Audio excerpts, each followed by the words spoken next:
नमस्कार दोस्तों, स्वागत है आपका टॉपर्स क्लासेस में। मैं आपका दोस्त सुरेंद्र देसवाल और मैं पढ़ाऊंगा आपको मैथमेटिक्स। तो मैथमेटिक्स में सबसे पहले जो बेसिक चैप्टर अपन स्टार्ट करेंगे वो नंबर सिस्टम से अपन स्टार्ट करने वाले हैं।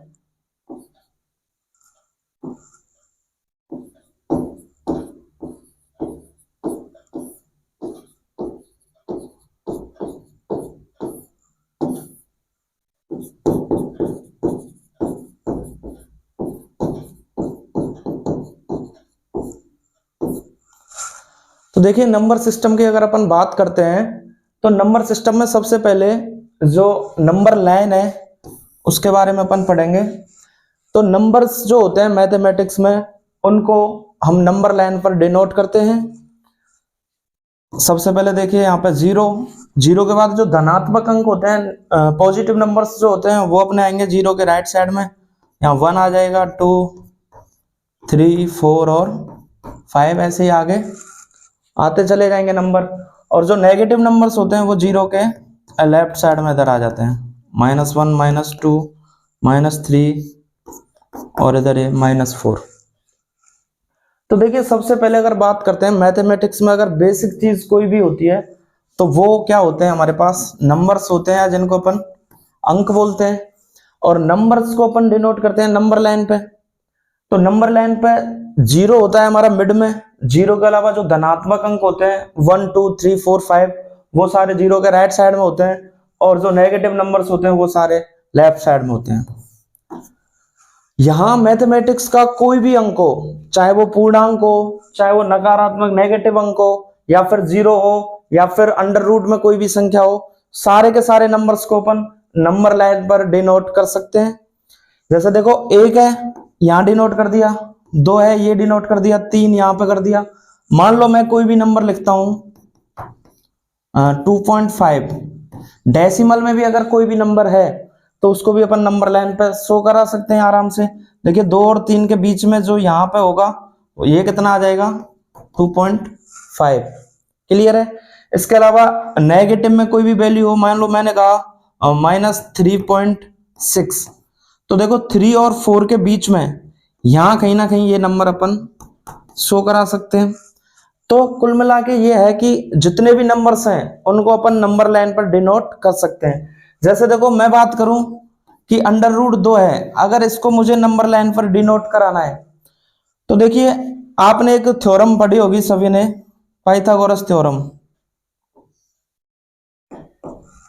यहां पर ये हमारा होता है आधार, ये होता है लंब और ये होता है हमारा कर्ण।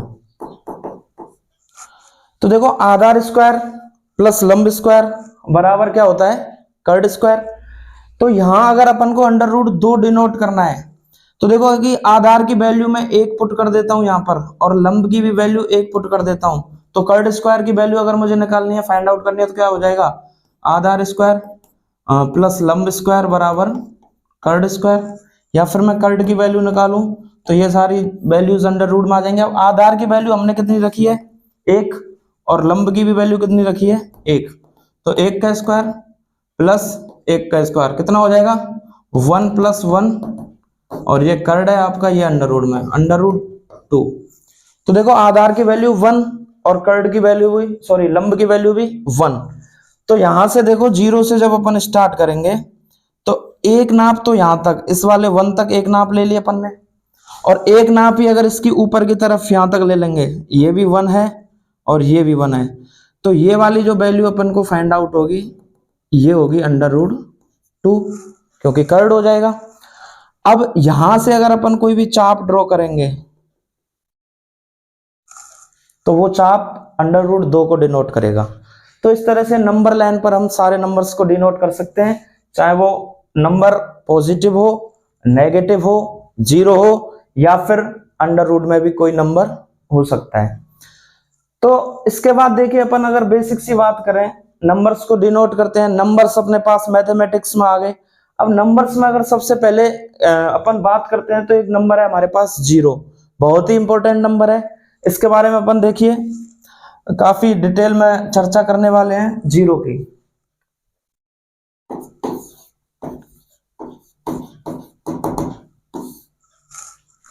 तो देखो जीरो अपने आप में, जीरो की कई सारी कंडीशंस हैं जो जिनके बारे में बेसिक समय नहीं पता होता है, तो उनके बारे में थोड़ी सी अपन डिटेल में चर्चा करने वाले हैं जीरो के लिए। तो सबसे पहले देखो जीरो नंबर लाइन पे बिल्कुल सेंटर में जो होता है वो जीरो है। अगर इसके जीरो के इन्वेंट की बात करें तो इसका इन्वेंट भी अपने इंडिया में ही हुआ है जीरो का, और इसका श्रेय किसको जाता है? आर्यभट्ट को। ठीक है, इसके बाद देखो जीरो है, जीरो की अपन बात करते हैं प्रॉपर्टीज की। तो देखो फर्स्ट कंडीशन में आपसे पूछ रहा हूं, बताइए। पहली कंडीशन है जीरो सम है या विषम। ठीक है, तो देखिए जीरो के बारे में बात कर रहे हैं, जीरो सम है या विषम है।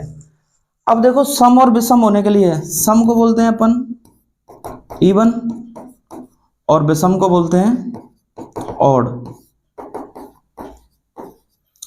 आगे अपन पढ़ेंगे इवन नंबर्स होने के लिए क्या कंडीशंस होनी जरूरी है, ऑड होने के लिए क्या जरूरी है।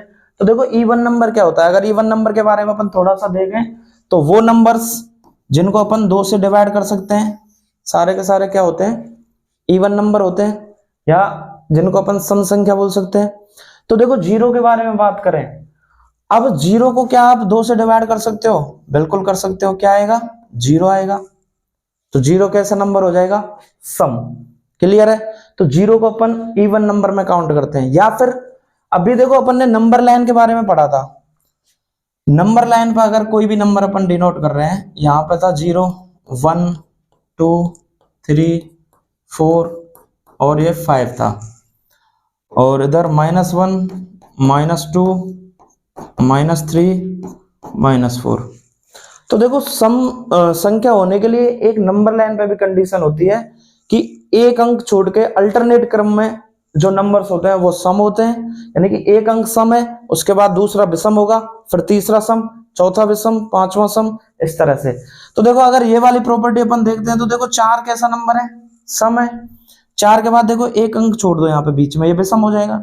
4 के बाद अगला नंबर लाइन पर अंक देखेंगे 2 है, 2 भी कैसा हो जाएगा? सम हो जाएगा। और 2 के बाद अगला अंक देखेंगे एक अंक छोड़ के, तो ये 0। तो नंबर लाइन पे भी ये प्रॉपर्टी को फुलफिल करता है कि 0 कैसा नंबर है? सम।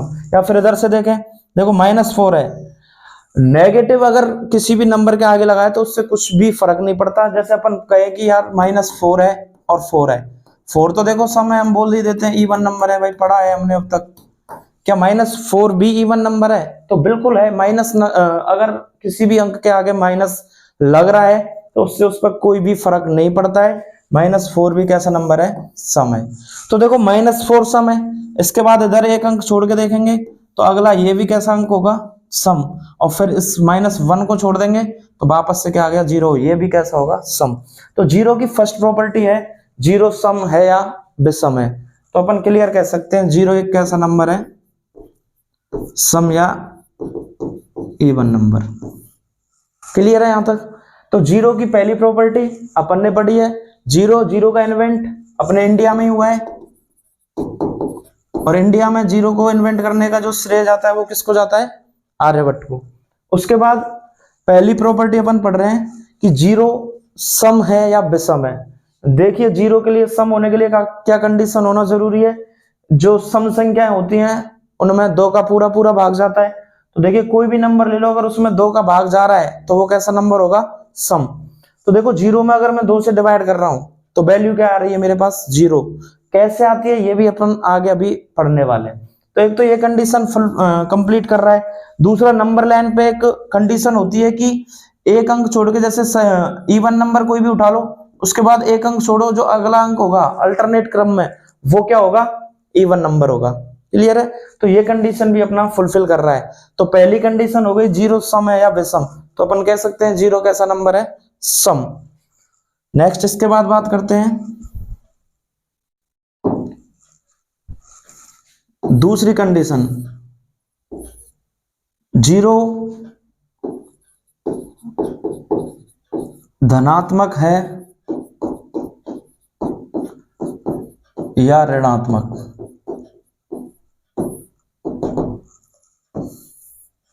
तो ध्यान रखना, जो जीरो है वो ना तो धनात्मक है और ना ही ऋणात्मक है, नॉट पॉजिटिव और नॉट नेगेटिव, यानी कि ना तो धनात्मक है ना ऋणात्मक है। क्लियर है? इसके बाद अगली जो प्रॉपर्टी है वो देखो, इधर तीसरी प्रॉपर्टी अपन पढ़ेंगे कि यदि किसी भी नंबर को जीरो से गुणा किया जाए तो क्या वैल्यू प्राप्त होती है अपने पास।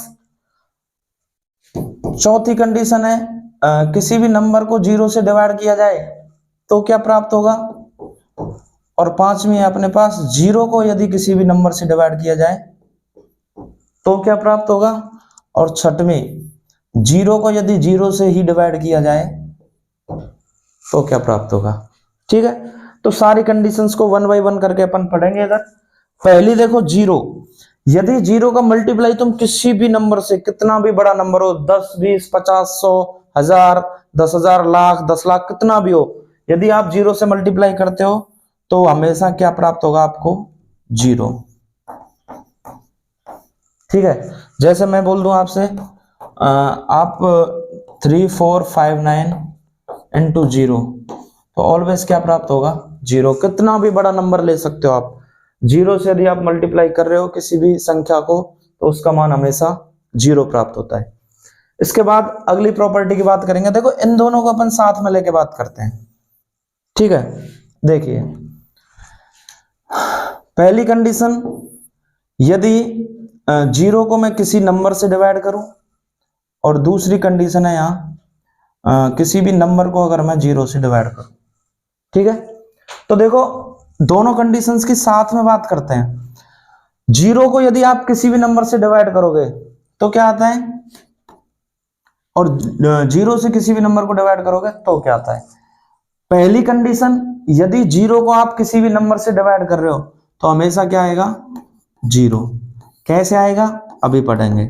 ठीक है, और किसी भी नंबर को आप जीरो से डिवाइड कर रहे हो तो देखो आपको कई बुक्स में देखने को मिल जाता है, कई जगह इनफाइनाइट लिखा होता है, गलत है, इनफाइनाइट नहीं होता है।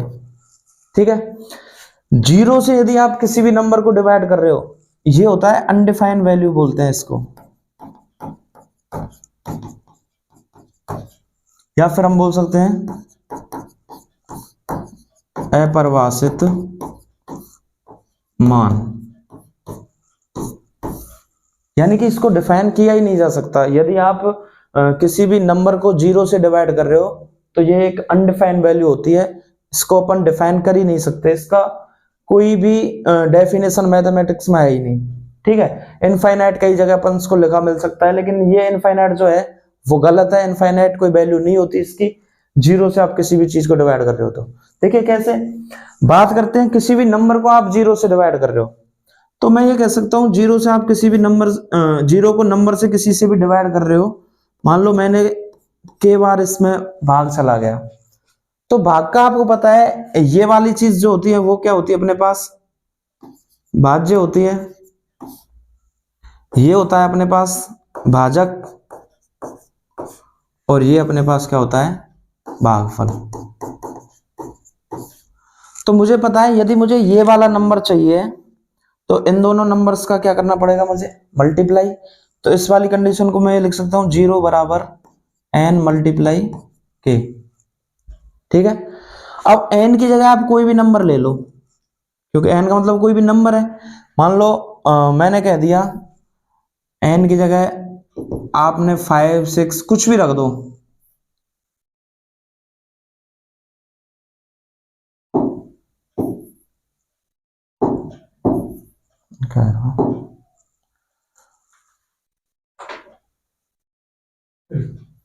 तो देखो यहाँ n बराबर मैंने मान लो 5 रख दिया। ठीक है, 6 7 8 कुछ भी रख सकते हो। तो यहाँ पे क्या कंडीशन होगी, जीरो बराबर 5 इंटू के। ठीक है, तो अब यहाँ पे k का कोई ऐसा मान हो सकता है जिसका 5 से मल्टीप्लाई करें तो जीरो आ जाए।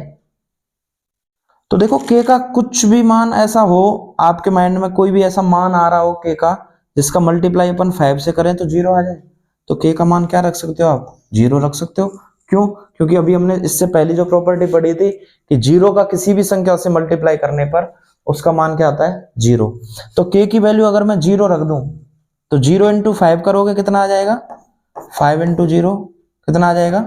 0। देखो 0 बन रहा है, k की वैल्यू कितना रखने पर? 0। तो मैं ये कह सकता हूं k बार मैंने अगर इसका भाग जाता हुआ माना है इसमें, तो k की वैल्यू क्या आ जाएगी मेरे पास यहाँ? 0।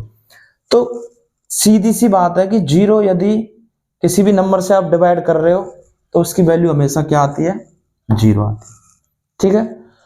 दूसरी कंडीशन देखो, यदि किसी भी नंबर को आप 0 से डिवाइड कर रहे हो, मान लो मैंने कोई भी नंबर 5 ही मान लिया, n बराबर मैंने यहां भी 5 ही मान लिया, तो देखो 5 को अगर आप 0 से डिवाइड करोगे, ठीक है, तो 0 से आप डिवाइड कर रहे हो, मान लो मैंने ये भाग भी k बार गया, ठीक है, तो अगर मुझे ये वाली वैल्यू चाहिए तो इन दोनों वैल्यूज का क्या होगा? इनका दोनों का मल्टीप्लाई कराना पड़ेगा, तब ये वैल्यू प्राप्त होती है। तो देखो 5 बराबर 0 × k, ठीक है। अब यहां पर देखो k का कोई भी ऐसा मान है जिसका अगर गुणा अपन 0 से कराएं और 5 बन जाए? क्या कोई भी मान है? तो अपन कह सकते हैं भाई k, यहां पर देखो 0 की अभी अपने कंडीशन पड़ी थी, यदि 0 का आप किसी भी संख्या से गुणा कर रहे हो तो वो संख्या को क्या बना देगा? वो 0। तो k का मान ऐसा कोई है ही नहीं जिसको k की जगह पर रख दें और 5 बन जाए।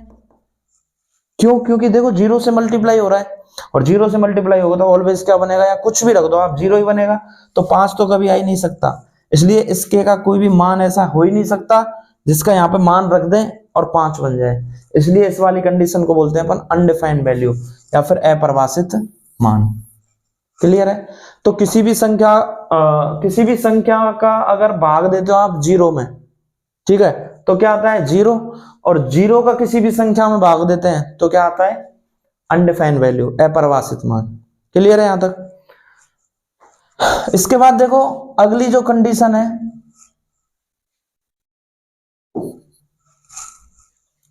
यदि 0 को ही 0 से डिवाइड किया जाए तो क्या प्राप्त होगा? ठीक है, तो ये वाली कंडीशन में भी देखो, जब 0 को आप 0 से डिवाइड कर रहे हो, ये भी कैसी वैल्यू आएगी? अनडिफाइंड वैल्यू, या फिर हम बोल सकते हैं अपरिभाषित मान। इसका भी कोई भी फिक्स आंसर नहीं हो सकता।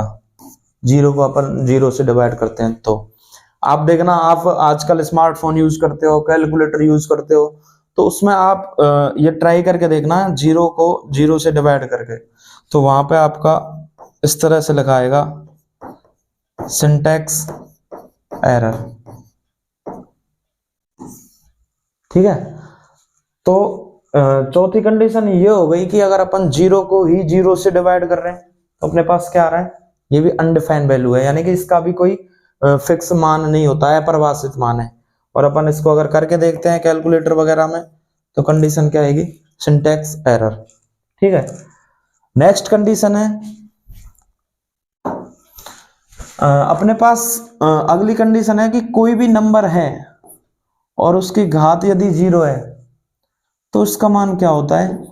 0 की अगली प्रॉपर्टीज में। तो देखो कोई भी नंबर है, आप कोई सा भी नंबर उठा के देख सकते हो, यदि उसकी घात कितनी है? 0, तो उसका मान हमेशा क्या होता है? 1।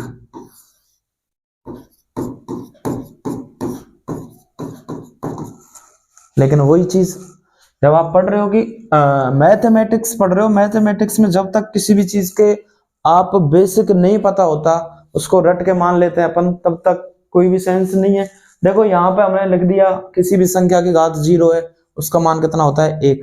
लेकिन होता कैसे है? तो ये सारी चीजें अपन सीखेंगे 1 बाय 1 करके। देखो मान लो मैं n की जगह पे कोई भी नंबर यहाँ पे लिख देता हूँ, मान लो 5 ही लिख दिया मैंने, तो देखो 5 की पावर कितना है? 0। मान कितना है? 1। 10 हो या 10 की पावर 0 लिख दूं तो भी कितना होगा? 1।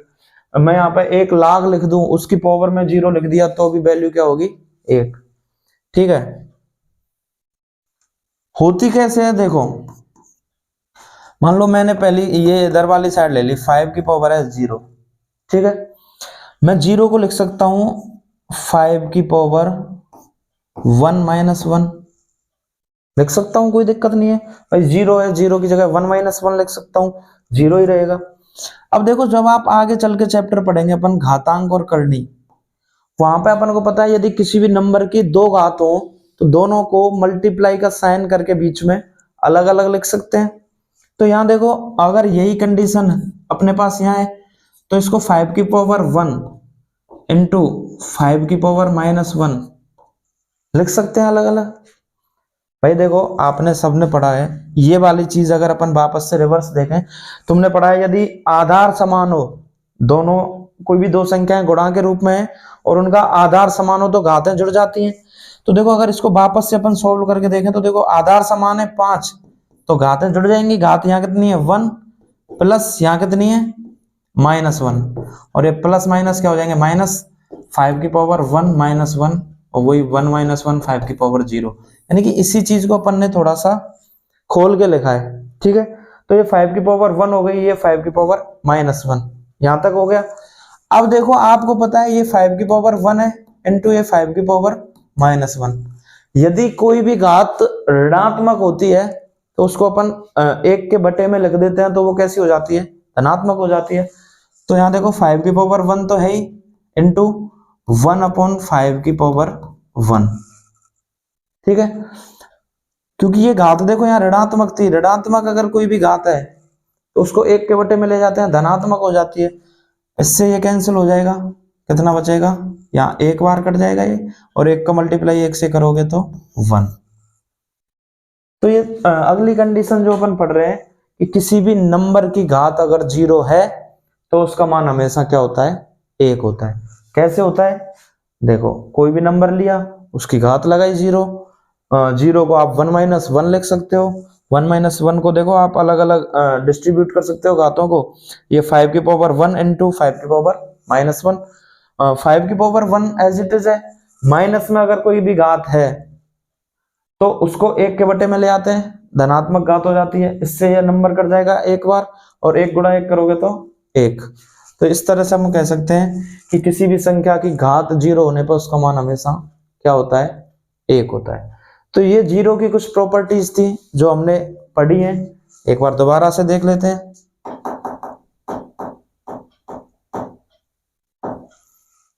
देखो नंबर सिस्टम स्टार्ट किया है अपन ने, और एक एक चैप्टर अपन 1 बाय 1 करके पढ़ने वाले हैं आगे, और एक एक टॉपिक पे अपन चर्चा करेंगे डीपली और बेसिक से बिल्कुल कि चीजें बनी कैसे हैं, आई कहां से है।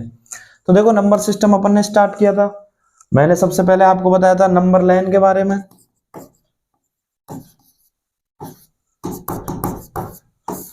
नंबर लाइन पे क्या करते हैं अपन, किसी भी नंबर को डिनोट कर सकते हैं, चाहे वो नेगेटिव हो या पॉजिटिव नंबर हो। 0 हो, अंडर रूट में कोई भी संख्या हो तो किस तरह से करेंगे, डेसिमल में कोई भी नंबर हो तो किस तरह से करेंगे। ठीक है, तो सबसे पहले नंबर लाइन पे अपन सबसे पहले अगर स्टार्ट करते हैं नंबर्स को तो 0 से करते हैं। ठीक है, तो 0 के बारे में मैंने तुम्हें बताया था, 0 की कुछ प्रॉपर्टीज थी। देखो पहली कंडीशन थी 0 की, 0 सम है या विषम। तो 0 के बारे में मैंने तुम्हें बताया था 0 कैसा नंबर है, सम है। कैसे, सम होने के लिए कंडीशन चाहिए कि यदि किसी भी नंबर को आप 2 से डिवाइड करते हो और भाग पूरा पूरा चला जाता है तो नंबर कैसा होता है, सम होता है, इवन नंबर होता है। तो 0 को अगर 2 से डिवाइड कर रहे हो, अभी मैंने बताया था यदि 0 में किसी भी संख्या का भाग देते हो तो 0 बार जाता है, तो ये 0 बार जा रहा है। या फिर नंबर लाइन से अगर अपन इस वाली बात को देखते हैं तो नंबर लाइन पे क्या होता है, कोई भी नंबर है उसके अल्टरनेट क्रम में इवन नंबर्स होते हैं, और अल्टरनेट क्रम में जैसे कोई नंबर है उसके ऑड नंबर्स होते हैं। एक अंक छोड़ के एक अंक इवन होता है, अगला ऑड होता है। तो यहाँ पे देखो अगर मैं 4 से स्टार्ट करूं तो 4 इवन नंबर है, 4 के बाद 2 इवन नंबर हो जाएगा, और 2 के बाद अगर एक को छोड़ दें तो ये 0, इस तरह से भी इवन नंबर है। ठीक है, इसके बाद अगली प्रॉपर्टी थी हमारी कि 0 धनात्मक है या ऋणात्मक। तो 0 हमेशा ध्यान रखना ना तो धनात्मक होता है ना ऋणात्मक होता है। फिर अगली कंडीशन थी यदि किसी भी 0 को किसी भी नंबर से डिवाइड करते हैं तो क्या आता है, 0 आता है। कैसे आता है, ये अपन ने यहां सीखा। 0 से किसी भी नंबर को डिफाइन करते हैं तो वो डिवाइड करते हैं तो क्या आता है, इनडिफाइंड वैल्यू आती है, ध्यान रखना। अनंत कभी नहीं आएगा, कई बार अपन लिखा देख लेते हैं ना अनंत। अनंत क्या होता है? कुछ भी नहीं है, अनंत नहीं होता, अनडिफाइंड वैल्यू होती है, यानी कि इसको अपन परिभाषित कर ही नहीं सकते। तो कैसे नहीं कर सकते, वो चीजें अपन ने यहाँ पे सीखी थी। इससे आगे देखो, 0 में 0 का ही भाग दें तो ये भी अनडिफाइंड वैल्यू है, या फिर सिंटैक्स एरर आता है, आप करके देखोगे तो। और लास्ट कंडीशन अपन ने पढ़ी है कि कोई भी नंबर यदि उसकी पावर में क्या है 0, तो उसका मान हमेशा क्या होता है? 1 होता है। कैसे होता है? n की कोई भी वैल्यू पुट करके देख लो। मैंने माना 5 की वैल्यू 0 रखी, इक्वल्स में कितना आ रहा है? 1, तो 0 को अपन 1 - 1 लिखा, 1 इंटू 5 की पावर -1, दोनों को डिवाइड कर दिया। फिर इससे आगे देखो, माइनस में अगर कोई भी घात है 1 के बटे में लेके आए, प्लस में हो जाएगी, इससे नंबर कट जाएगा और क्या आ जाएगा? 1। क्लियर है? तो आशा करता हूं कि आपको ये क्लास पसंद आई होगी। आगे इससे अपन चर्चा करेंगे अगले टॉपिक पे नेक्स्ट क्लास में। तब तक के लिए